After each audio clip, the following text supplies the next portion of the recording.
ಹೇಳಿದ್ವಿ ಅಪ್ಪಾಜಿ ಅವ್ರಿಗೆ ಅವಾಗ ಹೊಸದಾಗಿ 500 ರೂಪಾಯಿ ನೋಟು 100 ರೂಪಾಯಿ ನೋಟು ಅದೆಲ್ಲ ಇಂಟ್ರೊಡ್ಯೂಸ್ ಆದಾಗ ಆ ತರದ್ದು ನೋಟ್ ಇದೆ ಅಂತಾನೆ ಗೊತ್ತಿರ್ಲಿಲ್ಲ.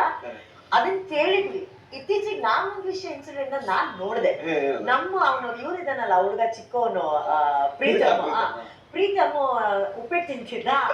ಅನ್ನ ಜೊತೆ ಕೂತ್ಕೊಂಡು ಅಣ್ಣಗೂ ಉಪ್ಪಿಟ್ಟು ತಿನ್ನಿಸ್ತಾ ಆಯ್ತಾ. ಅಣ್ಣ ಆಮೇಲೆ ಸರಿ ಓಕೆ ನಿಂಗೇನ್ ಇಷ್ಟ ಅಂದ್ರೆ ನಂಗೆ ಉಪ್ಪಿಟ್ಟು ಇಷ್ಟ ರೀ. ಉಪ್ಪಿಟ್ಟು ಬಿಟ್ಟು ಬೇರೆ ಇಷ್ಟ ಅಣ್ಣ ನಂಗೆ ಕುರ್ಕುರೆ ಇಷ್ಟ ಅಂತಾರು. ಅಣ್ಣ ಟಕ್ಕಂತ 2,000 ಕೊಟ್ಬಿಟ್ಟು ಒಂದು ಪ್ಯಾಕೆಟ್ ಕುರ್ಕುರೆ ತಗೊಂಡು ಅಣ್ಣ ಕುರ್ಕುರೆ ಬರೀ 10 ರೂಪಾಯಿ ಅಣ್ಣ.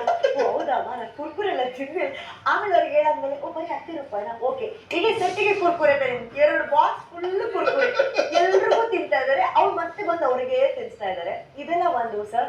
ಇನ್ನೊಂದು ಬ್ಯೂಟಿಫುಲ್ ಥಿಂಗ್ ನೀವೆಲ್ಲ ಬಂದಾಗ್ಲೂ ಅಷ್ಟೇ ಗೀತಕ್ಕ ಇದೇ ತರ ಅವನ ಇಲ್ಲಿ ತೊಡೆ ಮೇಲೆ ಕೂರಿಸ್ಕೊಂಡಿದ್ದಾರೆ.